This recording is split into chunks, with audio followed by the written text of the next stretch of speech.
All right, so today we're going to tackle a question that a lot of folks in the crypto world have been asking. Yeah. Can Bitcoin actually wipe out national debt? Ooh, it's a good one. Kind of a wild idea. Sounds like a dream, right? Right. Like, could it really happen? Yeah. We're going to find out. So to help us unpack all this, we're going to be looking at some insights from former Congressman Adam Kinzinger. Okay. And this is from an exclusive interview that he did with Crypto.news. And what's interesting about Kinzinger is that he's really been into blockchain for a long time. Right. But he's also, he's not afraid to just say what he thinks. Yeah. And sometimes that means, kind of going against what the popular sentiment is. Yeah, he definitely doesn't sugarcoat things. Yeah. And he actually kind of throws some cold water on this idea that Bitcoin could single-handedly erase, the national debt. Right, even if it does reach those crazy prices that people are predicting. Yeah, like when people are saying, oh, it's going to hit $5 million a coin or whatever. He's like, he doesn't buy it. Not so fast. Not so fast. And one of the reasons why is that he's coming at this from a political and economic background. Right.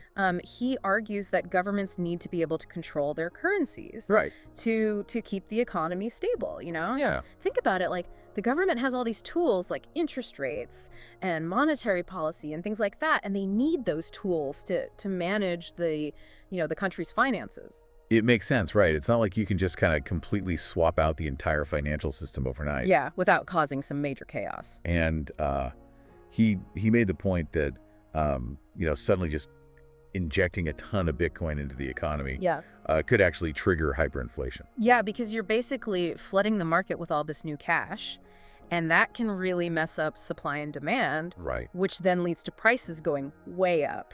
He had a really interesting analogy. All right. He compared it to winning the lottery. Okay. You might think, oh, if I suddenly had millions of dollars, all my problems would be solved. Right. But it actually can create a whole bunch of new problems. It's be careful what you wish for. Yeah, exactly. It's not always a simple solution. Right. So Kinzinger's point is that when it comes to the national debt, we really need to kind of shift our focus away from this idea that we can just completely erase it, and more towards more realistic goals. Yeah, how do we slow its growth? How do we reduce the deficit? And ultimately maintain faith in America's credit. Yeah, because that's important for long-term stability. Right. So it sounds like what you're saying is Bitcoin, while it might be a very exciting asset, it's probably not the magic bullet that some people make it out to be. Right, especially when it comes to these huge complex issues like national debt. Okay, but here's where it gets really interesting. So Kinzinger, while he's a little bit skeptical about Bitcoin as this debt solution, he's actually incredibly bullish on the potential of blockchain technology. Yeah, the technology itself. Yeah. Which makes sense because he's been a supporter for a really long time. Yeah, and in fact, he even co-sponsored a resolution back in 2016. Wow. That was, recognizing blockchain as something that could be really transformative. He was ahead of the curve on that one. Yeah. So even though Bitcoin might not be the answer to all our problems, you're saying that the underlying technology still has a lot of potential. Yeah, and that's a really important distinction. Absolutely. And that's what we're going to explore a little bit further. Okay. As we continue this deep dive. All right, let's do it. So stay tuned. Yeah, don't go anywhere. We'll be right back.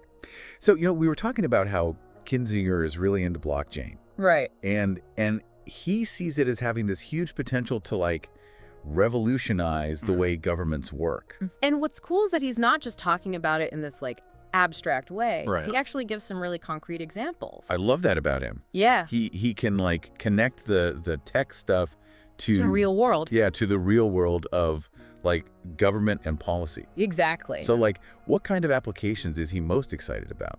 Well, one of the big ones is government payments. Okay. He thinks blockchain could make the whole process way more efficient and transparent and secure.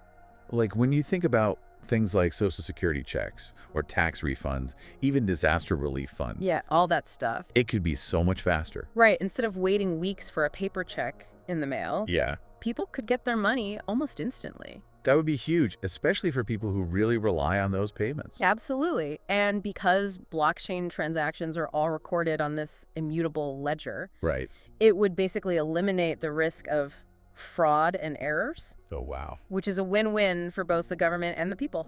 Yeah, it sounds like blockchain could be like the ultimate upgrade Yeah. for all those old, clunky government systems. For sure. And he also talked about healthcare, specifically Medicare and Medicaid. Oh, man. That's a system that could definitely use some help. Yeah. I think everyone has had their fair share of frustrations with, like, healthcare bureaucracy. Totally. And Kinzinger thinks blockchain could bring some much-needed transparency and security to those systems. So, like, imagine a world where your medical records are securely stored on a blockchain. Yeah.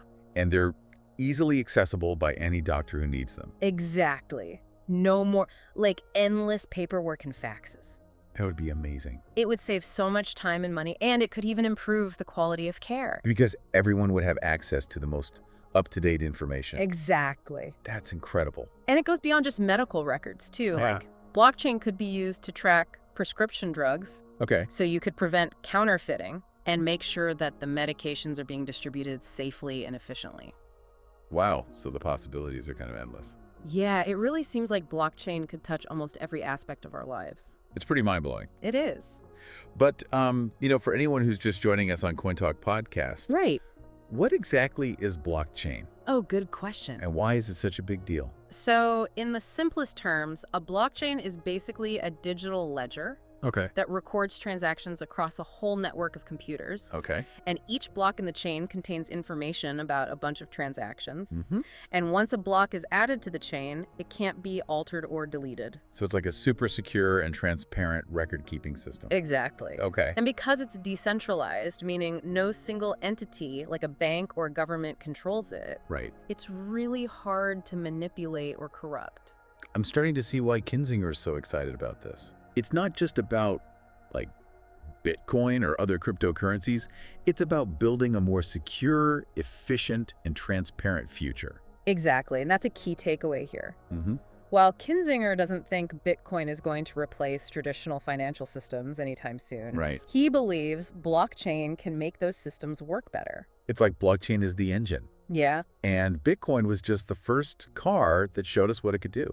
I like that analogy. And now we're seeing all these new cars being built on that same engine. Right, each with its own unique purpose and potential. This is incredible stuff, and I'm sure our viewers on CoinTalk Podcast are just as eager to dive deeper into these specific blockchain applications. For sure. And that's exactly what we'll be doing in the next part of our deep dive. Awesome. We'll explore how blockchain is already being used in the real world and talk about the challenges and opportunities that lie ahead. Sounds good. But before we move on, I have to ask, Yeah. for those of you who are fascinated by the potential of blockchain, what are your thoughts? What applications are you most excited about? Head over to the comments section on our CoinTalk Podcast YouTube channel and let us know. Yeah, we love hearing from our viewers and getting your take on this stuff. And while you're at it, hit that subscribe button and give this video a thumbs up if you're finding this deep dive informative.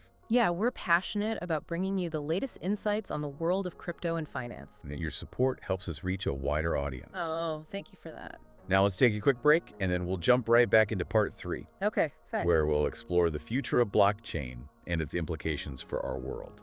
Can't wait. Okay, so CoinTalk Podcast viewers, we're back and ready to kind of wrap up our deep dive into Adam Kinzinger's thoughts on Bitcoin and blockchain and what it all means for the future of finance. Yeah, we've gone over a lot of ground, haven't we? From that whole idea about Bitcoin magically erasing the debt to looking at all the amazing ways that blockchain could be used in government and healthcare and other areas. It's been really eye-opening, I gotta say. Definitely. But before we get to our final thought for everyone watching, Okay.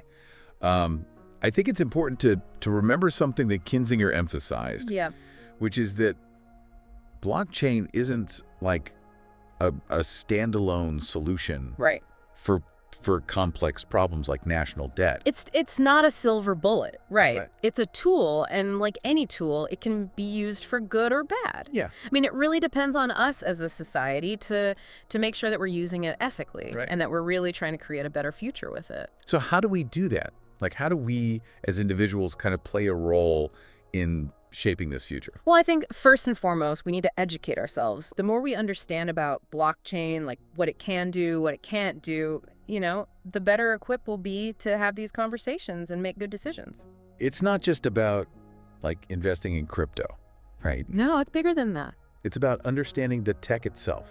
Yeah. And how it could impact the world. And we also need to be honest about the challenges and the risks. Right, like data privacy, security, the possibility of someone using it for, not so good things. Yeah, all of that. It's about finding that balance, right? Right. Between, like, being excited about innovation, but also being cautious and aware of the potential downsides. Absolutely. We need to be critical thinkers, not just, like, blindly following the hype.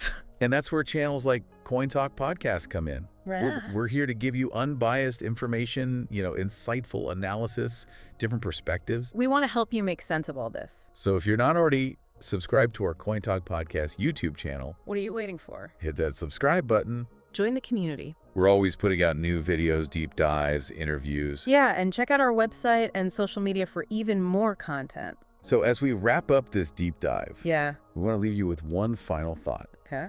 Something to kind of chew on. I like it. We've talked about how blockchain could change things. Right. But the real question is... It's a big question. How do we make sure that this powerful technology is used to create a future that benefits everyone? That's the goal, right? Yeah. So, CoinTalk Podcast viewers, we want to hear from you. Yeah, what are your thoughts on this? Leave a comment below and let's keep this conversation going. Let's work together to build a future where blockchain empowers people, strengthens communities, and creates a more just and sustainable world. That's what it's all about. And that's a wrap on our deep dive. Thanks for tuning in to CoinTalk Podcast. We'll see you next time for another exciting exploration. Yeah, into the world of crypto and finance. See.